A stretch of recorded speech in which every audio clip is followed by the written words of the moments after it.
ನಮಸ್ಕಾರ ವೀಕ್ಷಕರೇ, ಗ್ಯಾರಂಟಿ ನ್ಯೂಸ್ನ ವಿಶೇಷ ಎಕ್ಸ್ಪ್ಲೈನರ್ ಕಾರ್ಯಕ್ರಮಕ್ಕೆ ಸ್ವಾಗತ. ನಾನು ದಿಲೀಪ್. ಯುದ್ಧ ನಡೀತಾನೆ ಇದೆ. ಏನು ಇರಾನ್ ಮೇಲೆ ಅಮೆರಿಕ ಮತ್ತು ಇಸ್ರೇಲ್ ಮಿತ್ರಪಡೆ ಏನು ಮುಗಿಬಿದ್ದಿದೆ, ಈ ವಾರ್ ನಿರಂತರವಾಗಿ ನಡೀತಾನೆ ಇದೆ. ಜೊತೆಯಲ್ಲೇ ಡಿಪ್ಲೊಮ್ಯಾಟಿಕ್ ವಾರ್ ಕೂಡ ನಡೀತಾ ಇದೆ. ಇರಾನ್ ಈಗಾಗಲೇ 3 ಷರತ್ತುಗಳನ್ನು ವಿಧಿಸಿದೆ. ಆ ಷರತ್ತುಗಳು ಇಸ್ರೇಲ್ ಮತ್ತು ಅಮೆರಿಕ ಪಾಲಿಗೆ ದೊಡ್ಡ ನುಂಗಲಾರದ ತುತ್ತಾಗಿ ಪರಿಣಮಿಸಿದೆ. ಯಾಕೆಂದರೆ ಇರಾನ್ ವಿಧಿಸಿರುವಂಥ ಷರತ್ತುಗಳೇ ಅಂಥದ್ದು. ಇದ್ರ ಮಧ್ಯೆ ಡೊನಾಲ್ಡ್ ಟ್ರಂಪ್ ಹೇಳ್ತಿದ್ದಾರೆ, ಇನ್ನೇನು ಕೆಲವೇ ದಿನ ಇರಾನ್ನ ಮುಂದೆ ಶರಣಾಗುತ್ತೆ ಅಂತ. ಅಂದರೆ ಇಲ್ಲಿ ಶರಣಾಗೋರು ಯಾರು? ನಿಜಕ್ಕೂ ಶರಣಾಗೋದು ಇಲ್ಲಿನ ಸೇನೆ. ಆದರೆ ಸೇನೆ ಶರಣಾಗೋ ಅಂಥ ಹಂತದಲ್ಲಿದೆಯಾ? ಇರಾನ್ನ ಸೇನೆ ಇದೆಯಲ್ಲ, ಅದು ಅಷ್ಟು ದುರ್ಬಲವಾಗಿದೆಯಾ? ಆ ಸೇನೆಯ ಹೆಂಗೆ ಕೆಲಸ ಮಾಡುತ್ತೆ? ಹಂಗೆ ನೋಡಿದ್ರೆ ಅಯಾತುಲ್ಲಾ ಖಮೇನಿ ಯುದ್ಧ ಶುರುವಾಗಿ 2 ದಿನಕ್ಕೆ ಸತ್ತೋಗ್ಬಿಟ್ರಲ್ಲ. ಆ ದೇಶದ ಸರ್ವಾಧಿಕಾರಿನೇ ಮುಖ್ಯಸ್ಥರೇ ಸತ್ತೋದ್ರು. ಆನಂತರ ಅವ್ರ ಜೊತೆಗೆ 40 ಜನ ಕಮಾಂಡರ್ಗಳನ್ನೂ ಹತ್ಯೆ ಮಾಡಲಾಯಿತು. ಹಂಗಿದ್ರೂ ಆ ಸೇನೆ ಹೆಂಗೆ ಕೆಲಸ ಮಾಡ್ತಾ ಇದೆ? ಹೆಂಗೆ ಕೆಲಸ ಮಾಡ್ತಾ ಇದೆ ಅಂತ ಹುಡುಕೊಂಡು ಹೊರಟಾಗ ಸಿಕ್ಕಿದಂಥ ಪ್ರಮುಖ ಸಂಗತಿ, ಇರಾನ್ ಸೇನೆ ಅದು ಸಾಮಾನ್ಯ ಅಲ್ಲ, ಅದು 1000 ತಲೆಗಳ ರಾವಣ ಅಂತ. ಹೆಂಗೆ 1000 ತಲೆಗಳ ರಾವಣ? ಹೆಂಗೆ ಕೆಲಸ ಮಾಡುತ್ತೆ ಇರಾನ್ ಸೇನೆ? ಭಾರತೀಯ ಸೇನೆ, ಅಮೆರಿಕ ಸೇನೆ, ಪಾಕಿಸ್ತಾನ ಸೇನೆ, ಬೇರೆ ಬೇರೆ ದೇಶದ ಸೇನೆಗಳಿಗಿಂತನೂ ಇರಾನ್ ಸೇನೆ ಏನಕ್ಕೆ ಅಷ್ಟು ವಿಭಿನ್ನ? ಅದನ್ನು ಒಂದೊಂದಾಗಿ ನೋಡ್ತಾ ಹೋಗೋಣ. ಮೊದಲಿಗೆ ನೋಡೋದಾದ್ರೆ ವೀಕ್ಷಕರೇ, ಏನೊಂದು ಇರಾನ್ ಸೇನೆ ಇದೆಯಲ್ಲ, ಅದನ್ನು 1000 ತಲೆಗಳ ಒಂದು ರಾಕ್ಷಸ ಅಂತ ಯಾಕೆ ಕರೀತಾರೆ ಅಂದರೆ, ಈ ಒಂದು ಸೇನೆ ಇದೆಯಲ್ಲ, ಇದಕ್ಕೆ ದೇಶದ ಮುಖ್ಯಸ್ಥನೇ ಇಲ್ಲ ಆದರೂ ಕೂಡ ಇರಾನ್ ಸೇನೆ ಅಬಾಧಿತವಾಗಿರುತ್ತೆ. ಏನಕ್ಕೆ? ಇಲ್ಲಿ ನೋಡಿ, ಇರಾನ್ನ ಮ್ಯಾಪಲ್ಲಿ ಇರಾನ್ನ ಬೇರೆ ಬೇರೆ ಬೇರೆ ಪ್ರಾಂತ್ಯಗಳೇನೇನಿದೆಯಲ್ಲ, ಆ ಎಲ್ಲ ಪ್ರಾಂತ್ಯಗಳಲ್ಲೂ ಅಲ್ಲಿನ ಸೇನೆ ಯಾವ ರೀತಿ ಆಕ್ಟಿವ್ ಆಗಿರುತ್ತೆ ಅನ್ನೋದನ್ನ ಬಿಂಬಿಸುವಂಥ ಚಿತ್ರ ಇದು. ಮತ್ತು ಈ ಸೇನೆ ಹೆಂಗೆ ಕೆಲಸ ಮಾಡುತ್ತೆ ಇರಾನ್ನ ಸೇನೆ ಅಂತ ನೋಡ್ತಾ ಹೋದರೆ, ಒಬ್ಬೊಬ್ಬ ಮುಖ್ಯಸ್ಥರು ಏನೇನು ಸೇನೆಯ ಬೇರೆ ಬೇರೆ ಬೇರೆ ಘಟಕಗಳಿರ್ತಲ್ಲ, ಆ ಘಟಕಗಳಿಗೆ ಒಬ್ಬೊಬ್ಬ ಮುಖ್ಯಸ್ಥನಿಗೂ ಅವನ ಉತ್ತರಾಧಿಕಾರಿ ಅಂತ 4 ಜನ ಇರ್ತಾರೆ ಆಲ್ರೆಡಿ.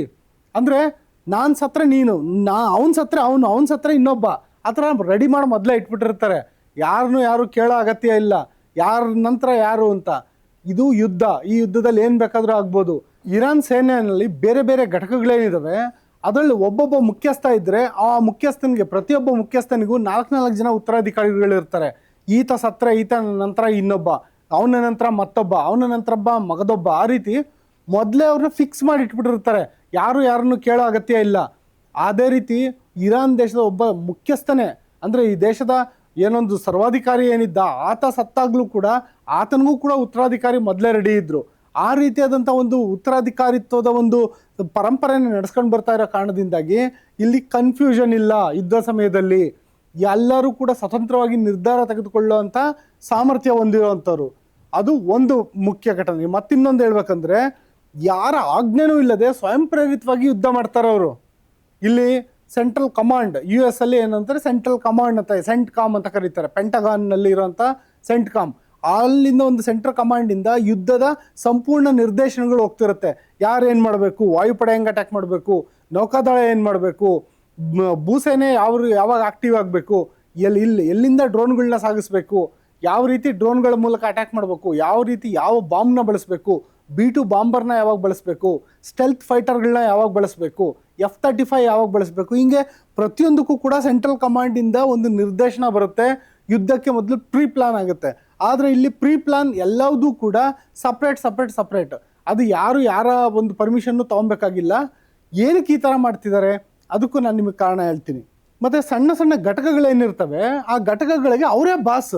ಇಲ್ಲಿ ನಾನು ನಿಮಗೆ ಪಿಕ್ಚರ್ ನೋಡ್ತಿರ್ಬೋದು ನೀವು, ಏನೇನು ಸಣ್ಣ ಸಣ್ಣ ಘಟಕಗಳಿರ್ತವೆ ಆ ಘಟಕಗಳಿಗೆ ಅವರವರೇ ಬಾಸ್, ಅವರವರೇ ನಿರ್ಧಾರ ಕೈಗೊಳ್ಳುವಂಥ ಕೆಪಾಸಿಟಿ ಕೂಡ, ಸ್ವಾತಂತ್ರ್ಯ ಕೂಡ ಅವ್ರಿಗೆ ಕೊಡಲಾಗಿರುತ್ತೆ. ಜೊತೆಗೆ ಈ ಒಂದು ಎಲ್ಲ ರೀತಿಯಾದಂಥ ಈ ಒಂದು ವ್ಯವಸ್ಥೆ ಇದೆಯಲ್ಲ, ಇದುವರೆಗೂ ನಾನು ವಿವರಿಸಿದ್ದು ವಿಕೇಂದ್ರೀಕರಣ ವ್ಯವಸ್ಥೆ.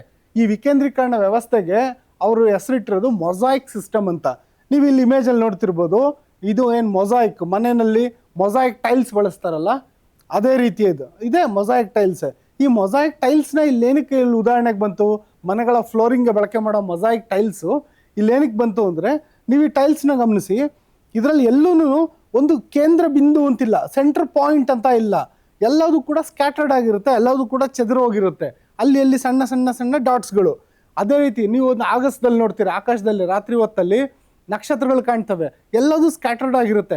ಆಕಾಶದಲ್ಲಿ ಇದೇ ಒಂದು ಕೇಂದ್ರ ಬಿಂದು, ಈ ಕೇಂದ್ರ ಬಿಂದುವಿನಿಂದನೇ ಎಲ್ಲದೂ ಬಂದಿದೆ ಇಲ್ಲ, ಎಲ್ಲದೂ ಬೇರೆ ಬೇರೆ ಬೇರೆ ಬೇರೆ ಕಡೆ ಹರಡ್ಕೊಂಡಿರುತ್ತೆ. ಆ ರೀತಿ ಇದೊಂದು ರೀತಿಯಾದಂಥ ವ್ಯವಸ್ಥೆ. ಈ ವ್ಯವಸ್ಥೆನ ರೂಪಿಸಿದವರು ಯಾರು? ಈ ವ್ಯವಸ್ಥೆನ ರೂಪಿಸಿದಂಥ ವ್ಯಕ್ತಿ ಈತ ಈತ ಈತ ಯಾರು, ಈತನ ಹಿನ್ನೆಲೆನ ನಿಮಗೆ ಸಂಪೂರ್ಣವಾಗಿ ಹೇಳ್ತೀನಿ. ಈತ ಏನು ಮಾಡ್ದ ಅಂದರೆ ಈ ಕೇಂದ್ರೀಕೃತವಾದಂಥ ಆದೇಶ ನೀಡೋ ವ್ಯವಸ್ಥೆನ ಆತ ತಪ್ಪಿಸ್ದ. ಫಾರ್ ಎಕ್ಸಾಂಪಲ್ ಇಂಡಿಯಾದಲ್ಲಿ ಹೇಳಬೇಕು ಅಂದರೆ ಭಾರತದಲ್ಲಿ ಚೀಫ್ ಆಫ್ ಆರ್ಮ್ ಸ್ಟಾಫ್ ಅಂತ ಇರ್ತಾರೆ. ಆ ನಂತರ ಅವ್ರ ಕೆಳಗಡೆ ಭಾರತೀಯ ಸೇನೆ, ವಾಯುಪಡೆ, ನೌಕಾಪಡೆ ಮುಖ್ಯಸ್ಥರು ಇರ್ತಾರೆ. ಚೀಫ್ ಆಫ್ ಆರ್ಮಿ ಸ್ಟಾಫು ಕೂಡ ಅಂತಿಮ ನಿರ್ಧಾರ ಕೈಗೊಳ್ಳಬೇಕಾದ್ರೆ ಅವರು ರಕ್ಷಣಾ ಇಲಾಖೆನ ಕೇಳಬೇಕು. ರಕ್ಷಣಾ ಇಲಾಖೆ ಪ್ರಧಾನಿಗಳನ್ನ ಕೇಳಬೇಕು. ಪ್ರಧಾನಿಗಳು ರಾಷ್ಟ್ರಪತಿಗಳ ಅನುಮತಿಯನ್ನು ಪಡೆದು ಯಾವುದೇ ಒಂದು ಯುದ್ಧ ಇನ್ನಿತರ ಕಾರ್ಯಾಚರಣೆಗಳನ್ನ ಆರಂಭಿಸಬೇಕು. ಆದರೆ ಇಲ್ಲಿ ಈ ಒಂದು ಇರಾನ್ನಲ್ಲಿರುವಂಥ ವ್ಯವಸ್ಥೆಯಲ್ಲಿ ಕೇಂದ್ರೀಕೃತ ಆದೇಶ ನೀಡುವಂಥ ವ್ಯವಸ್ಥೆನೇ ಇಲ್ಲ, ನಿಯಂತ್ರಣನೇ ಇಲ್ಲ. ಏನಕ್ಕೆ ಈ ಥರ ಮಾಡಿದ್ರು? ಮತ್ತು ಈತ ಯಾರು ಅಂತ ಹೇಳೋದಾದರೆ, ಈತ ಮೊಸಾಯಿಕ್ ಅನ್ನೋ ಒಂದು ವ್ಯವಸ್ಥೆಯನ್ನು ರೂವಾರಿ ತಂದವನ ಹೆಸರು ಮೊಹಮ್ಮದ್ ಅಲಿ ಜಾಫ್ರಿ ಅಂತ. ಈ ಮೊಹಮ್ಮದ್ ಅಲಿ ಜಾಫ್ರಿ ಯಾರು ಅಂತ ನೋಡೋದಾದರೆ, ಈತ IRGC ಏನು ಇರಾನ್ ರೆವಲ್ಯೂಷನರಿ ಗಾರ್ಡ್ ಕಾರ್ಪ್ಸ್ ಅಂತ ಏನು ಕರೀತಾರೆ, ಆ ಒಂದು ಇರಾನ್ ರೆವಲ್ಯೂಷನರಿ ಗಾರ್ಡ್ ಕಾರ್ಪ್ಸ್ನ ಪ್ರಧಾನ ಕಮಾಂಡರ್ ಆಗಿದ್ದ ಮೊಹಮ್ಮದ್ ಅಲಿ ಜಾಫ್ರಿ. ಈ ಮೊಹಮ್ಮದ್ ಅಲಿ ಜಾಫ್ರಿ ಏನಕ್ಕೆ ಈ ರೀತಿಯಾದಂಥ ವ್ಯವಸ್ಥೆ ರೂಪಿಸ್ದ ಅಂದರೆ, ಆತ ಸುಮಾರು ದಶಕಗಳ ಕಾಲ ಅಮೆರಿಕ ಸೇನೆ ಹೆಂಗೆ ಕೆಲಸ ಮಾಡುತ್ತೆ, ಯುದ್ಧದ ಸಂದರ್ಭದಲ್ಲಿ, ಸಾಮಾನ್ಯ ಸಂದರ್ಭಗಳಲ್ಲಿ ಅಮೆರಿಕ ಸೇನೆ ಯಾವ ರೀತಿ ಕಾರ್ಯನಿರ್ವಹಿಸುತ್ತೆ ಅನ್ನೋದನ್ನು ತುಂಬ ಕ್ಲೋಸ್ ಆಗಿ ಈತ ಅಧ್ಯಯನ ಮಾಡಿದ್ದ. ಆನಂತರ 2003ರಲ್ಲಿ ಒಂದು ಘಟನೆ ಆಗುತ್ತೆ. ಏನಂದರೆ, ಇರಾಕ್ ಮೇಲೆ ಅಮೆರಿಕ ಅಟ್ಯಾಕ್ ಮಾಡುತ್ತೆ. ಇರಾಕ್ನಲ್ಲಿ ಇರಾಕ್ನ ಸರ್ವಾಧಿಕಾರಿ ಸದ್ದಾಮ್ ಹುಸೇನ್ ಇರ್ತಾರೆ. ಅವ್ರ ಹತ್ರ ಸಮೂಹ ನಾಶಕ ಶಸ್ತ್ರಾಸ್ತ್ರ ಇದೆ, ಅವರು ಇಡೀ ವಿಶ್ವಕ್ಕೆ ಮಾರಕ ಅಂತ ಹೇಳ್ಬಿಟ್ಟು ಆತನ ವಿರುದ್ಧ ಮುಗಿಬೀಳುತ್ತೆ ಅಮೆರಿಕ. ಆದರೆ ಆ ಯುದ್ಧವನ್ನು ಸೂಕ್ಷ್ಮ ಗಮನಿಸಿದ್ದು ಇರಾನ್. ಯಾಕೆಂದರೆ ಆ ಯುದ್ಧ 26 ದಿನಗಳಲ್ಲೇ ಮುಗಿದೋಯ್ತು. ಯಾಕೆಂದರೆ ಸದ್ದಾಮ್ ಹುಸೇನ್ ಏನು ಸೆಂಟ್ರಲೈಸ್ಡ್ ಆಗಿ ತನ್ನ ಎಲ್ಲ ಪವರ್ಗಳನ್ನ ತನ್ನ ಹತ್ರ ಇಟ್ಕೊಂಡು ಏನು ಆದೇಶ ನೀಡುವಂಥ ನಿರ್ಣಾಯಕ ವ್ಯವಸ್ಥೆನ ಆತ ಹೊಂದಿರ್ತಾನಲ್ಲ, ಆ ವ್ಯವಸ್ಥೆ ಮೇಲೇ ಅಮೆರಿಕ ದಾಳಿ ಮಾಡ್ತು. ಹಾಗಾಗಿ 26 ದಿನಗಳಲ್ಲೇ ಇರಾಕ್ ಸೇನೆ ಪತನ ಆಯಿತು. ಅದರಿಂದ ಪಾಠ ಕಲಿತು, ಇರಾನ್ ಪಾಠ ಕಲಿತು. ಈ ರೀತಿಯಾದಂಥ ಸೆಂಟ್ರಲೈಸ್ಡ್ ವ್ಯವಸ್ಥೆ ಇದ್ದರೆ, ಅಂದರೆ ಎಲ್ಲ ನಿರ್ದೇಶನ ನಾನು ಕೊಡೋದು, ನನ್ನ ನಿರ್ದೇಶನಕ್ಕೆ ನೀವು ಕಾಯಬೇಕು, ನಾನು ಹೇಳ್ದಂಗೆ ಮಾಡಬೇಕು ಅಂತ ಏನಾದರೂ ಮಾಡ್ತಾ ಕೂತ್ಕೊಂಡ್ರೆ, ನಾವು ಕೂಡ ಇರಾಕ್ ಮಾದರಿಯಲ್ಲೇ ಮುಂದೊಮ್ಮೆ ಯುದ್ಧ ಏನಾದರೂ ಆದರೆ ಅಮೆರಿಕ ಎದುರುಗಡೆ ನಾವು ಇದೇ ರೀತಿ ಕುಸಿಬೇಕಾಗುತ್ತೆ ಅಂತ ಗೊತ್ತಿತ್ತು. ಏನಕ್ಕೆ ಅವ್ರಿಗೆ ಅಮೆರಿಕ ಭಯ ಇತ್ತು ಅಂದರೆ, ಅಮೆರಿಕ ಭಯ ಅವ್ರಿಗೆ ಇವಾಗಿಂದಲ್ಲ. 1979ರಲ್ಲಿ ಯಾವಾಗ ಇರಾನ್ ರೆವಲ್ಯೂಷನ್ ಆಯಿತು, ಯಾವಾಗ ಇಸ್ಲಾಮಿಕ್ ಆಡಳಿತ ಬಂತು, ಯಾವಾಗ ಅಯಾತುಲ್ಲಾ ಸರ್ಕಾರ ಬಂತು, ಅಂದರೆ ಅಯಾತುಲ್ಲಾ ರೊಹಾನೋ ಖಮೇನಿ ಇರ್ಬೋದು, ಆನಂತರ ಬಂದಂಥ ಅಯಾತುಲ್ಲಾ ಅಲಿ ಖಮೇನಿ ಇರ್ಬೋದು, ಈಗ ಇರೋವಂಥ ಮಸಬಾ ಖಮೇನಿ ಇರ್ಬೋದು, ಇವರೆಲ್ಲರಿಗೂ ಇರೋವಂಥದ್ದು ಭಯ ಅಮೆರಿಕಾನೇ. ಈ ಅಮೆರಿಕ ವಿರುದ್ಧ ನಾವು ಯಾವತ್ತೋ ಒಂದಿನ ಯುದ್ಧ ಮಾಡಲೇಬೇಕು ಅಂತ ಗೊತ್ತಿತ್ತು ಅವ್ರಿಗೆ. ಕಳೆದ 40 ವರ್ಷಗಳಿಂದ ಅದಕ್ಕೆ ತಯಾರಾಗ್ತಿದ್ರು. ಆ ತಯಾರಿಯ ಭಾಗನೇ ಇದು ಮೊಸಾಯಿಕ್ ವ್ಯವಸ್ಥೆ. ಏನಂದರೆ, ಇರಾಕ್ ಏನೊಂದು ತಪ್ಪು ಮಾಡ್ತು, ಅದರಿಂದ ಇರಾನ್ ಪಾಠ ಕಲಿತು ಏನು ಮಾಡ್ತು ಅಂದರೆ, ಇವರ ಒಂದು ಸಿಂಪಲ್ ಕಾನ್ಸೆಪ್ಟ್ ಏನಂದರೆ, ಒಬ್ಬ ಮನುಷ್ಯನ ದೇಹದಲ್ಲಿ ಎಲ್ಲ ಅಂಗನೂ ಕಾರ್ಯನಿರ್ವಹಿಸ್ತಾ ಇರುತ್ತೆ. ಸಾಮಾನ್ಯ ಸಂದರ್ಭಗಳಲ್ಲಿ ಒಬ್ಬನಿಗೆ ಕೈ ತುಂಡಾದರೆ ಇನ್ನೊಂದು ಕೈಯಲ್ಲಿ ಕೆಲಸ ಮಾಡ್ಬೋದು, ಕಾಲು ತುಂಡಾದರೆ ಇನ್ನೊಂದು ಕಾಲು ಇರುತ್ತೆ, ತಲೆನೇ ಕಟ್ಟಾದರೆ ಇಡೀ ದೇಹ ಸ್ತಬ್ಧ ಆಗುತ್ತೆ, ಇಡೀ ವ್ಯವಸ್ಥೆ ಸತ್ತು ಹೋಗುತ್ತೆ. ಆದರೆ ಈ ವ್ಯವಸ್ಥೆ ಇದೆಯಲ್ಲ, ಮೊಸಾಯಿಕ್ ವ್ಯವಸ್ಥೆ, ಇದು ಹೆಂಗೆ ಅಂದರೆ, ತಲೆನೇ ತುಂಡಾದರೂ ಕೂಡ ದೇಹ ಕೆಲಸ ಮಾಡ್ತಾ ಇರುತ್ತೆ. ಆ ರೀತಿಯಾದಂಥ ವ್ಯವಸ್ಥೆನ ಈತ ಜಾಫ್ರಿ ಕಂಡಿಡ್ದ. ಈತ ಈ ಥರ ಒಂದು ಮೊಸಾಯಿಕ್ ವ್ಯವಸ್ಥೆನ ಕಂಡಿಡ್ದು ಇಸ್ಲಾಮಿಕ್ ರೆವಲ್ಯೂಷನ್ ಗಾರ್ಡ್ ಕಾರ್ಪ್ಸ್ ಏನಿದೆ ಅದರಡಿ 31 ಸಣ್ಣ ಸ್ವತಂತ್ರ ಘಟಕಗಳನ್ನು ಸ್ಥಾಪನೆ ಮಾಡೋದು. 31 ಸಣ್ಣ ಸ್ವತಂತ್ರ ಘಟಕಗಳು ಅಂದರೆ ಏನು? ಅದು ಡ್ರೋನ್ ಮತ್ತು ಕ್ಷಿಪಣಿಗಳ ಘಟಕ ಬೇರೆ, ಭೂಸೇನೆ ಬೇರೆ, ವಾಯುಸೇನೆ ಬೇರೆ, ಜೊತೆಗೆ ಏನೊಂದು ನೌಕಾದಳ ಬೇರೆ, ಜೊತೆಗೆ ಏನು ಗಡಿ ಭಾಗಗಳಲ್ಲಿ ಇರೋಂಥ ಸೈನಿಕರ ವಲಯಗಳು ಬೇರೆ, ಈ ರೀತಿಯಾದಂಥ ಬೇರೆ ಬೇರೆ ಬೇರೆ ಬೇರೆ ಫೈಟರ್ಗಳದ್ದು ಸಣ್ಣ ತುಕಡಿಗಳನ್ನ 31 ಘಟಕಗಳನ್ನು ರಚನೆ ಮಾಡ್ತಾನೆ ಈತ. ರಚನೆ ಮಾಡಿಬಿಟ್ಟು ಎಲ್ಲರ ಬಳಿ ಕೂಡ ಸಾಕಷ್ಟು ಶಸ್ತ್ರಾಸ್ತ್ರ ಮತ್ತು ಕ್ಷಿಪಣಿ ಮತ್ತು ಡ್ರೋನ್ಗಳ ಸಂಗ್ರಹ ಇರಬೇಕು. ಅಂದರೆ ಇವ್ರ ಬಳಿ ಯಾವತ್ತೂ ಕೂಡ ಮುಗಿದಲೇ ಇರೋಷ್ಟು ಶಸ್ತ್ರಾಸ್ತ್ರ ಇವ್ರ ಹತ್ರ ಇರಬೇಕು. ಎಲ್ಲಿರುತ್ತೆ ಅಂದರೆ, ಪ್ರತಿಯೊಬ್ಬರೂ ನೆಲದಾಳದಲ್ಲಿ 100 ಅಡಿ ಆಳ 200 ಅಡಿ ಆಳದಲ್ಲಿ ಭೂಗತವಾಗಿ ಒಂದು ಸಂಗ್ರಹಗಾರಗಳನ್ನ ಮಾಡ್ಕೊಂಡಿರ್ತಾರೆ. ಏನಕ್ಕೆ ಅಂದರೆ, ಅಮೆರಿಕದ B2 ಬಾಂಬರ್ಗಳೇನಾದರೂ ಬಂಕರ್ ಬಸ್ಟರ್ ಬಾಂಬ್ಗಳನ್ನೇನಾದರೂ ಪ್ರಯೋಗ ಮಾಡಿದ್ರೆ, ಯಾಕೆಂದರೆ ಕಳೆದ ವರ್ಷ ಮಿಡ್ನೈಟ್ ಹ್ಯಾಮರ್ ಅಂತ ಏನೊಂದು ಆಪರೇಷನ್ ಮಾಡ್ತಾ ಅಮೆರಿಕ, ಆ ಸಂದರ್ಭದಲ್ಲಿ ಬಂಕರ್ ಬಸ್ಟರ್ ಬಾಂಬ್ಗಳನ್ನ ಬಳಸಿ ಏನೊಂದು ಇರಾನ್ನಲ್ಲಿರೋಂಥ 100 ಅಡಿ ಆಳದಲ್ಲಿ ಇರಬಹುದಾದಂಥ ಒಂದು ಯುರೇನಿಯಂ ಸಂಸ್ಕರಣಾ ಘಟಕಗಳನ್ನು ಕೂಡ ಧ್ವಂಸ ಮಾಡ್ತು.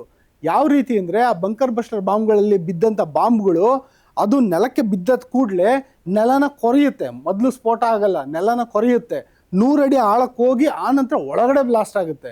ಈ ರೀತಿಯಾದಂಥ ಬಂಕರ್ ಬಸ್ಟರ್ ಬಾಂಬ್ಗಳನ್ನು ಬಳಸಿ ನೆಲದಾಳದಲ್ಲಿರುವಂಥ ಭೂಗತ ಒಂದು ಸಂಗ್ರಹಾಗಾರಗಳನ್ನು ಧ್ವಂಸ ಮಾಡುತ್ತೆ ಅಮೆರಿಕ. ಆ ರೀತಿಯಾದಂಥ ಸಂಗ್ರಹಾಗಾರಗಳನ್ನ ಧ್ವಂಸ ಮಾಡಿದಂಥ ಸಂದರ್ಭದಲ್ಲೂ ಕೂಡ ಇವ್ರಿಗೆ ಶಸ್ತ್ರಾಸ್ತ್ರ ಮತ್ತು ಕ್ಷಿಪಣಿ ಡ್ರೋನ್ಗಳು ಕೊರತೆ ಆಗಬಾರ್ದು ಅಂತ ಹೇಳ್ಬಿಟ್ಟು ಪ್ರತಿ ಘಟಕಕ್ಕೂ ಸಾಕಷ್ಟು ಪ್ರಮಾಣದ ಸಾವಿರ ಗಟ್ಟಲೆ ಡ್ರೋನ್ಗಳು ಮತ್ತು ಕ್ಷಿಪಣಿಗಳನ್ನು ಮೊದಲೇ ಕೊಟ್ಟಿರ್ತಾರೆ. ಅದನ್ನು ಅವರು ತಮ್ಮ ಬಂಕರ್ಗಳಲ್ಲಿ ರಹಸ್ಯವಾಗಿ ಅಡಗಿಸಿಟ್ಟಿರ್ತಾರೆ. ಆ ನಂತರ ಯಾವಾಗ ರಾಜಧಾನಿ ತೆಹರಾನ್ ಮೇಲೆ ಅಮೆರಿಕ ಫಾರ್ ಎಕ್ಸಾಂಪಲ್ ಆ ಥರ ಆಗದೆ ಇರಲಿ, ಒಂದು ವೇಳೆ ಏನಾದರೂ ನ್ಯೂಕ್ಲಿಯರ್ ಅಟ್ಯಾಕ್ ಮಾಡಿಬಿಡ್ತು ಅಂದ್ಕೊಳ್ಳಿ, ಇಡೀ ರಾಜಧಾನಿ ತೆಹರಾನ್ ಮೇಲೇನೆ ಅಣುಬಾಂಬ್ ಬಿದ್ದುಬಿಡ್ತು, ಇಡೀ ರಾಜಧಾನಿನೇ ಸ್ತಬ್ಧ ಆಯಿತು ಅಂದರೆ ಒಬ್ಬ ವ್ಯಕ್ತಿಯ ತಲೆ ಹೋದಂಗೆ. ಆದರೆ ತಲೆ ಹೋದ್ರೂ ಕೂಡ ಕೈ ಕಾಲೆಲ್ಲ ಕೆಲಸ ಮಾಡ್ತಿರುತ್ತೆ. ಹೆಂಗೆ ಅಂದರೆ ಇವರೇನು ಸ್ವತಂತ್ರವಾಗಿ ನಿರ್ಧಾರ ಕೈಗೊಳ್ಳೋ ಕೆಪಾಸಿಟಿ ಇರುತ್ತಲ್ಲ, ಇವರು ತೆಹರಾನ್ ಜೊತೆ ಸಂಪರ್ಕ ಕಡಿತಾ ಆದರೂ ಕೂಡ ತಮ್ಮ ದಾಳಿನ ನಿರಾತಂಕವಾಗಿ ಮುಂದುವರಿಕೆ ಮಾಡ್ತಾರೆ. ನೀವು ಈ ಇಮೇಜಲ್ಲಿ ನೋಡ್ಬೋದು, ಇಲ್ಲಿ ಗುಡ್ಡಗಾಡು ಪ್ರದೇಶದಲ್ಲಿ ಈ ರೀತಿ ಸಣ್ಣ ಸಣ್ಣ ಘಟಕಗಳಲ್ಲಿ ಅಲ್ಲಲ್ಲಿ ಕೂತ್ಕೊಂಡಿರ್ತಾರೆ. ಈ ಒಂದು ಗುಡ್ಡಗಾಡುಗಳಲ್ಲಿ ಅಡಗಿ ಕುಳಿತಿರೋ ಇವರು ಗೆರಿಲ್ಲಾ ಮಾದರಿ ದಾಳಿ ಮಾಡ್ತಾರೆ. ಯಾಕಂದರೆ ಇದು ಭೂಸೈನ್ಯ ದಾಳಿ ಅಲ್ಲ, ಶತ್ರು ಎದುರುಗಡೆ ಬರಲ್ಲ. ದಾಳಿ ಮಾಡಬೇಕಾಗಿರೋದು ಡ್ರೋನ್ಗಳ ಮೂಲಕ, ಕ್ಷಿಪಣಿಗಳ ಮೂಲಕ. ಈ ರೀತಿ ಕ್ಷಿಪಣಿ ಸಂಗ್ರಹಾಗಾರಗಳನ್ನು ನೆಲದಾಳದಲ್ಲಿ ಮಾಡಿಟ್ಕೊಂಡು ತಮಗೆ ಬೇಕಾದಂಥ ಕ್ಷಿಪಣಿ, ಬೇಕಾದಂತಹ ಒಂದು ಡ್ರೋನ್ಗಳನ್ನು ಪ್ರಯೋಗ ಮಾಡಿ ದಾಳಿ ಮಾಡೋದು. ಒಮ್ಮೆ ಈ ಭಾಗದಲ್ಲಿ ಅಂದರೆ ಇವತ್ತು ಈ ಭಾಗದಲ್ಲಿ ದಾಳಿ ಮಾಡಿದ್ರೆ ನಾಳೆ ಇಲ್ಲಿಂದ ಅರ್ಧ ಕಿಲೋಮೀಟರ್ 1 ಕಿಲೋಮೀಟರ್ ಮುಂದೆ ಹೋಗಿ ದಾಳಿ ಮಾಡೋದು. ಅಂದರೆ ಯಾವಾಗ ಯಾವುದೇ ಒಂದು ಕ್ಷಿಪಣಿ ಬರುತ್ತೆ ಅವಾಗ ಆ ಕ್ಷಿಪಣಿಯ ಒಂದು ರಿವರ್ಸ್ ಟ್ರ್ಯಾಕಿಂಗ್ ಆಗುತ್ತೆ, ಆ ಕ್ಷಿಪಣಿ ಎಲ್ಲಿಂದ ಬಂತು ಅಂತ. ಆ ರಿವರ್ಸ್ ಟ್ರ್ಯಾಕಿಂಗ್ನ ಕಂಪ್ಯೂಟರ್ಗಳು ಮಾಡಿದಂಥ ಸಂದರ್ಭದಲ್ಲಿ ಏನೊಂದು ಇಸ್ರೇಲ್ ಬಳಿ ಆ ತಂತ್ರಜ್ಞಾನ ಇದೆ, ಎಲ್ಲಿಂದ ನಮ್ಮ ಕ್ಷಿಪಣಿ ಬಂತು ಅಂತ ಪತ್ತೆ ಹಚ್ಚಿ ಅಲ್ಲಿಗೆ ಕ್ಷಿಪಣಿ ಹಿಟ್ ಮಾಡೋ ಅಂಥ ಒಂದು ವ್ಯವಸ್ಥೆ ಇಸ್ರೇಲ್ ಬಳಿ ಇದೆ. ಹಾಗಾಗಿ ಇವತ್ತು ಇಲ್ಲಿ ಕ್ಷಿಪಣಿ ಪ್ರಯೋಗ ಮಾಡಿದ್ರೆ, ಕ್ಷಿಪಣಿ ಪ್ರಯೋಗ ಮಾಡಿದ್ದ ತಕ್ಷಣ ಇಲ್ಲಿ ಜಾಗ ಖಾಲಿ ಮಾಡಿ 1 ರಿಂದ 2 ಕಿಲೋಮೀಟರ್ ದೂರ ಹೋಗಿ ಅಲ್ಲಿಂದ ಕ್ಷಿಪಣಿ ಪ್ರಯೋಗ ಮಾಡೋದು. ಈ ಥರ ಗುಡ್ಡಗಾಡು ಪ್ರದೇಶಗಳಲ್ಲಿ ಈ ರೀತಿಯಾದಂಥ ಒಂದು ಯುದ್ಧ ಮಾಡೋದಕ್ಕೆ ಇರಾನ್ಗೆ ತುಂಬ ಈಸಿ. ಜೊತೆಗೆ ರಾಜಧಾನಿಯೇ ಧ್ವಂಸ ಆಗ್ಬಿಟ್ರು ಕೂಡ ಈ ಯುದ್ಧ ನಿಲ್ದಲೇ ಇರೋ ಥರ ಕಂಟಿನ್ಯೂ ಮಾಡ್ತಾ ಇರ್ತಾರೆ. ಮತ್ತು ಈ ಪೂರ್ವ ನಿಗದಿತ ಗುರಿಗಳು ಅಂದರೆ ಇವಾಗ ರಾಜಧಾನಿಯೇ ಧ್ವಂಸ ಆಯಿತು, ಯಾರು ಇನ್ಫಾರ್ಮೇಷನ್ ಕೊಡೋರು ಇಲ್ಲ ಅಂದರೆ ಇನ್ಫಾರ್ಮೇಷನ್ ಮೊದಲೇ ಕೊಟ್ಟ ಆಗಿರುತ್ತೆ.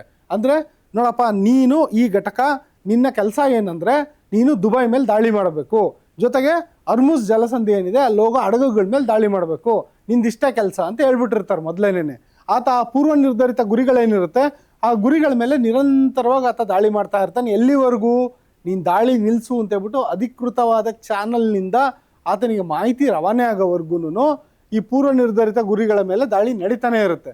ಮತ್ತು ಈ ಗುಡ್ಡಗಾಡು ಪ್ರದೇಶಗಳಲ್ಲೇನು ಇದೊಂದು ಡ್ರೋನ್ ಮತ್ತು ಕ್ಷಿಪಣಿ ಉಡಾವಣಾ ಕೇಂದ್ರಗಳಿರುತ್ತಲ್ಲ, ಅದನ್ನು ಪತ್ತೆ ಹಚ್ಚೋದು ಸುಲಭದ ಕೆಲಸ ಅಲ್ಲ. ಯಾಕೆಂದರೆ ಅದು ಮೊದಲೇ ಆ ಥರ ಒಂದು ಟೆರೈನ್ ಇರೋಂಥ ಪ್ರದೇಶದಲ್ಲಿ, ಗುಡ್ಡಗಾಡು ಉಬ್ಬು ತಗ್ಗುಗಳಂಥ ಪ್ರದೇಶಗಳಲ್ಲಿ ಅವ್ರು ಎಲ್ಲಿಂದ ಕ್ಷಿಪಣಿ ಪ್ರಯೋಗ ಮಾಡಿದ್ರು, ಎಲ್ಲಿಂದ ಡ್ರೋನ್ ಹಾರಿಸಿದ್ರು, ಅವರ ಕ್ಷಿಪಣಿ ಸಂಗ್ರಹಾಗಾರ ಎಲ್ಲಿದೆ ಗುರ್ತಿಸೋದು ಭಾರಿ ಕಷ್ಟ. ಅಮೆರಿಕ ಆಗಲಿ ಇಸ್ರೇಲ್ ಆಗಲಿ ಅದಕ್ಕೆ ಈ ಒಂದು ಪತ್ತೆ ಮಾಡೋದಕ್ಕೆ ಬಳಸೋ ಸಾಧನೆಗಳೇನು ಅಂದರೆ, ಒಂದು ಎತ್ತರ ಪ್ರದೇಶದಿಂದ ಡ್ರೋನ್ ಹಾರಾಟ ಮಾಡುತ್ತೆ, ಡ್ರೋನ್ ಕ್ಯಾಪ್ಚರ್ ಮಾಡೋ ವಿಡಿಯೋಗಳನ್ನ ನೋಡಿ ಪತ್ತೆ ಹಚ್ತಾರೆ, ಇಲ್ಲಾಂದರೆ ಸ್ಯಾಟಲೈಟ್ ಮೂಲಕ ಪತ್ತೆ ಹಚ್ತಾರೆ. ಆದರೆ ಸ್ಯಾಟಲೈಟ್ ಮತ್ತು ಡ್ರೋನ್ ಕಣ್ಗೂ ಕಾಣದಲ್ಲೇ ಇರೋ ರೀತಿ ಇವರು ಉಡಾವಣಾ ಕೇಂದ್ರಗಳನ್ನು ಮತ್ತು ಸಂಗ್ರಹಾಗಾರಗಳನ್ನ ಮಾಡ್ಕೊಂಡಿರ್ತಾರೆ. ಹಾಗಾಗಿ ಇವರನ್ನು ಪತ್ತೆ ಹಚ್ಚೋದು ಅಷ್ಟು ಸುಲಭದ ಕೆಲಸ ಅಲ್ಲ. ಮತ್ತು ಇಷ್ಟೆಲ್ಲ ಮಾಡ್ತಿದೆಯಲ್ಲ ಇರಾನ್, ಈ ರೀತಿ ಸಣ್ಣ ಸಣ್ಣ ಘಟಕಗಳನ್ನ ಮಾಡಿ ಏನಕ್ಕೆ ಅಂತ ಹೇಳಿದ್ರೆ, ಈ ರೀತಿ ಎಲ್ಲ ಮಾಡೋದ್ರಿಂದ ಯುದ್ಧ ಗೆಲ್ಲಲ್ಲ ಅಂತ ಇರಾನ್ಗೂ ಚೆನ್ನಾಗಿ ಗೊತ್ತು, ಜೊತೆಗೆ ಯುದ್ಧ ಸೋಲಲ್ಲ ಅಂತಲೂ ಗೊತ್ತು. ಅದೇ ಕಾರಣದಿಂದಾಗಿ ಇವರು ಈ ರೀತಿಯಾದಂಥ ಗೆರಿಲ್ಲಾ ವಾರ್ಫೇರ್ ಮಾಡ್ತಾರೆ. ಜೊತೆಗೆ ಈ ಒಂದು ಯುದ್ಧವನ್ನು ಸುದೀರ್ಘ ಕಾಲಕ್ಕೆ ಎಳಿಬೇಕು. ಯಾವುದೇ ಒಂದು ಯುದ್ಧ ಸುದೀರ್ಘ ಕಾಲಕ್ಕೆ ಎಳೆದಾಗ ಏನಾಗುತ್ತೆ, ಯಾವ ದೇಶ ಯುದ್ಧ ಮಾಡೋಕ್ಕೆ ಮುನ್ನುಗ್ಗಿ ಬಂದಿರುತ್ತೋ ಆ ದೇಶಕ್ಕೆ ಹಾನಿಯಾಗುತ್ತೆ, ಜೊತೆಗೆ ಆ ದೇಶಕ್ಕೆ ಸಾಕಷ್ಟು ಖರ್ಚಾಗುತ್ತೆ. ಈಗಾಗಲೇ ಅಮೆರಿಕ ಮತ್ತು ಇಸ್ರೇಲು ಪ್ರತಿದಿನ $1.1 ಶತಕೋಟಿ ಹಣವನ್ನು ಯುದ್ಧಕ್ಕೆ ಖರ್ಚು ಮಾಡ್ತಾ ಇದ್ದಾರೆ. ಅಂದರೆ ಈ ಯುದ್ಧ ಮುಂದುವರೆದಷ್ಟು ದಿನ ಈ ರೀತಿ ಖರ್ಚು ಮುಂದುವರಿತಾನೆ ಇರುತ್ತೆ. ಜೊತೆಗೆ ಅರ್ಮುಸ್ ಜಲಸಂಧಿನಲ್ಲಿ ಹಡಗುಗಳ ಸಾಗಾಟ ಆಗಲ್ಲ, ತೈಲ ಟ್ಯಾಂಕರ್ಗಳ ಸಾಗಾಟ ಆಗಲ್ಲ, ಅದರಿಂದ ಇಡೀ ವಿಶ್ವಕ್ಕೆ ಆರ್ಥಿಕವಾದ ಸಂಕಷ್ಟ ಎದುರಾಗುತ್ತೆ. ಅಂದರೆ ನಮ್ಮ ತಂಟೆಗೆ ಬಂದ್ರಿ ನೀವು, ನಮ್ಮ ತಂಟೆಗೆ ಬಂದಿದ್ದಕ್ಕೆ ನೀವು ಗೆಲ್ಲೋದು ಇಲ್ಲ, ನೀವು ಸೋಲೋದು ಇಲ್ಲ, ಜೊತೆಗೆ ಯುದ್ಧ ನಿಮ್ಮ ಕೈಲಿ ನಿಲ್ಸೋಕ್ಕೂ ಆಗಲ್ಲ. ಅಂದರೆ ಎಂಡ್ ಸ್ಟ್ರಾಟಜಿನೇ ಇಲ್ಲ ಈ ಯುದ್ಧಕ್ಕೆ. ಆ ರೀತಿಯಾದಂಥ ಒಂದು ತಂತ್ರಗಾರಿಕೆ ಇರಾನ್ ಬಳಿ ಇರೋದು. ಜೊತೆಗೆ ಇವರೆಲ್ಲ ಇದು ಮಾಡ್ತಾರಲ್ಲ, ಇದು ಆತ್ಮಾಹುತಿ ದಾಳಿ ಅಂತೂ ಖಂಡಿತ ಅಲ್ಲ, ಇದೊಂದು ರೀತಿ ಆಟೋ ಪೈಲಟ್ ಥರ. ಅಂದರೆ ವಿಮಾನವನ್ನು ಒಂದು ಟೇಕ್ ಆಫ್ ಮಾಡಿದ ತಕ್ಷಣ ಪೈಲಟ್ ಏನು ಆಟೋ ಪೈಲಟ್ಗೆ ಹಾಕ್ಬಿಟ್ಟು ಕುತ್ಕೊಂಡ್ಬಿಡ್ತಾನಲ್ಲ, ಆ ರೀತಿ ಇವರು ಆಟೋ ಪೈಲಟ್ಗೆ ಹಾಕ್ಬಿಟ್ಟಿದ್ದಾರೆ ಇರಾನ್ನ ಸರ್ವಾಧಿಕಾರಿಗಳು. ಆಟೋ ಪೈಲಟ್ಗೆ ಹಾಕಿ ಇದೊಂದು ನಿರಂತರ ಯುದ್ಧ ನಡೆಸ್ತಾ ಇರಿ ಅಂತ ಬಿಟ್ಬಿಟ್ಟಿದ್ದಾರೆ. ಈ ನಿರಂತರ ಯುದ್ಧ ಎಷ್ಟು ದಿನ ನಡೆಯುತ್ತೆ ಗೊತ್ತಿಲ್ಲ, ಆದರೆ ಈ ಥರ ಒಂದು ಯುದ್ಧನ ಸುದೀರ್ಘ ಕಾಲ ಮಾಡ್ತಾನೇ ಇರುವಂಥ ಈ ಮೊಸಾಯಿಕ್ ವ್ಯವಸ್ಥೆ ಇದೆಯಲ್ಲ, ಈ ವ್ಯವಸ್ಥೆ ಇಡೀ ವಿಶ್ವಕ್ಕೆ ಹೊಸದು. ಈ ವ್ಯವಸ್ಥೆ ಅಮೆರಿಕಕ್ಕೆ ಗೊತ್ತಿರಲಿಲ್ವಾ? ಬಹುಶಃ ಅಲ್ಪ ಸ್ವಲ್ಪ ಗೊತ್ತಿತ್ತೇನೋ. ಇಸ್ರೇಲಿಗೆ ಗೊತ್ತಿರಲಿಲ್ವಾ? ಇಸ್ರೇಲ್ನ ಮೊಸಾದಿಗೆ ಗೊತ್ತಿರಲಿಲ್ವಾ? ಖಂಡಿತ ಗೊತ್ತಿತ್ತೇನೋ. ಆದರೆ ಅವರು ಇಷ್ಟು ಎಫಿಷಿಯೆಂಟಾಗಿ ಈ ವ್ಯವಸ್ಥೆ ಕಾರ್ಯನಿರ್ವಹಿಸುತ್ತೆ ಅಂತ ಅವ್ರಿಗೆ ಗೊತ್ತೇ ಇರಲಿಲ್ವೇನೋ. ಯಾಕಂದರೆ ಭಾರತದ ಮೇಲೆ ದಾಳಿ ಮಾಡಬೇಕು ಅಂದರೆ ಭಾರತದ ಒಂದು ಏನು ನಿರ್ಣಯ ಕೈಗೊಳ್ಳುವಂಥ ಸಾಮರ್ಥ್ಯ ಇರೋದಲ್ಲಿ ದೆಹಲಿನಲ್ಲಿ, ಅದು ಸುಲಭನಾಗಿ ಗೊತ್ತಾಗುತ್ತೆ. ರಷ್ಯಾದಲ್ಲಿ ನಿರ್ಣಯ ಕೈಗೊಳ್ಳುವಂಥ ಸಾಮರ್ಥ್ಯ ಇರೋದಲ್ಲಿ ಮಾಸ್ಕೋನಲ್ಲಿ, ಅದೇ ರೀತಿ ಅಮೆರಿಕಾದಲ್ಲಿ ವಾಷಿಂಗ್ಟನ್ನಲ್ಲಿ ಆ ರೀತಿ ನಿರ್ಧಾರ ಕೈಗೊಳ್ಳುವಂಥ, ರಾಜಕೀಯ ನಿರ್ಧಾರ ಕೈಗೊಳ್ಳುವಂಥ, ಸೈನ್ಯದ ನಿರ್ಧಾರ ಕೈಗೊಳ್ಳುವಂಥ ಸಾಮರ್ಥ್ಯ ಇರೋದು ಎಲ್ಲಿ ಅಂತ ಸ್ಪಷ್ಟವಾಗಿ ಗೊತ್ತು. ಅದೇ ರೀತಿ ಇರಾನ್ನಲ್ಲಿ ಕೂಡ ನಿರ್ಧಾರ ಕೈಗೊಳ್ಳೋ ಸಾಮರ್ಥ್ಯ ಇರೋದು ತೆಹರಾನ್ನಲ್ಲಿ. ಅದು ಕೂಡ ಬರೀ ತೆಹರಾನ್ ಅಷ್ಟೇ ಅಲ್ಲ, ಅಯಾತುಲ್ಲಾ ಖಮೇನಿ ಮನೆಯಲ್ಲಿ ಅಂತ ಗೊತ್ತಿತ್ತು. ಆ ಮನೆಗೆ ಬಾಂಬ್ ಬಿಟ್ರು ಮೊದಲನೇ ದಿನನೇ. ಆದರೆ ಈ ವಿಕೇಂದ್ರೀಕರಣ ವ್ಯವಸ್ಥೆ ಇದೆಯಲ್ಲ, ಅದು ತೆಹರಾನ್ ಭಸ್ಮ ಆದರೂ ಪರವಾಗಿಲ್ಲ, ನಮ್ಮ ಪಾಡಿ ನಾವು ಯುದ್ಧ ಮಾಡ್ತಿರ್ತೀವಿ ಅಂತ ಮಾಡ್ತಾನೆ ಇದ್ದಾರೆ. ಹಾಗಾದರೆ ಈ ಯುದ್ಧ ನಿಲ್ಲದೆ ಯಾವಾಗ? ನಾನು ಆರಂಭದಲ್ಲೇ ಹೇಳಿದೆ, ಟ್ರಂಪ್ ಹೇಳಿದ್ದಾರೆ ಇರಾನ್ ಶರಣಾಗುತ್ತೆ ಅಂತ. ಆದರೆ ಇರಾನ್ನ ಇವೆಲ್ಲ ತಂತ್ರಗಾರಿಕೆ ನೋಡ್ತಿದ್ರೆ ಇರಾನ್ ಶರಣಾಗೋಂಥ ಲಕ್ಷಣ ಸದ್ಯಕ್ಕಂತೂ ಇಲ್ಲವೇ ಇಲ್ಲ. ಹಂಗಿದ್ರೆ ಯುದ್ಧ ನಿಲ್ಲೋದು ಯಾವಾಗ? ಅರ್ಮುಜ್ ಜಲಸಂಧಿ ಏನು ಬಂದಾಗಿದೆಯಲ್ಲ, ಅದು ಓಪನ್ ಆಗೋದು ಯಾವಾಗ? ಇಸ್ರೇಲ್ ಈ ಸಂದರ್ಭದಲ್ಲಿ ಏನು ಮಾಡುತ್ತೆ? ಇಡೀ ಜಾಗತಿಕ ಸಮುದಾಯ ಏನು ಮಾಡುತ್ತೆ? ರಷ್ಯಾ ಏನು ಮಾಡುತ್ತೆ? ಚೀನಾ ಏನು ಮಾಡುತ್ತೆ? ನಾವು ಭಾರತ ಅರ್ಮುಜ್ ಜಲಸಂಧಿನ ಇಷ್ಟು ಡಿಪೆಂಡ್ ಆಗಿದ್ದೀವಿ ತೈಲಕ್ಕೆ ಮತ್ತು ಇಂಧನಕ್ಕೆ. ಇಂಥ ಸಂದರ್ಭದಲ್ಲಿ ಭಾರತ ಏನು ಮಾಡಬೇಕು? ಇದು ಈಗಿರೋಂಥ ಸದ್ಯದ ಪ್ರಶ್ನೆ. ನಿಮ್ಮೂರಿನಿಂದ ವಿಶ್ವ ಮಟ್ಟದವರೆಗೆ ರಾಜಕೀಯ, ಸಿನಿಮಾ, ಸ್ಪೋರ್ಟ್ಸ್ ಯಾವ ಸುದ್ದಿಯೂ ಮಿಸ್ ಆಗಲ್ಲ. ಬರೀ ಸುದ್ದಿಯಷ್ಟೇ ಅಲ್ಲ, ಜೊತೆಯಲ್ಲೇ ಇರುತ್ತೆ ವಿಶ್ಲೇಷಣೆ. ಗ್ಯಾರಂಟಿ ನ್ಯೂಸ್ ನ ಸಬ್ಸ್ಕ್ರೈಬ್ ಮಾಡಿ, ಫಾಲೋ ಮಾಡಿ, ಕ್ಷಣ ಕ್ಷಣದ ಅಪ್ಡೇಟ್ಸ್ ಪಡೆಯಿರಿ.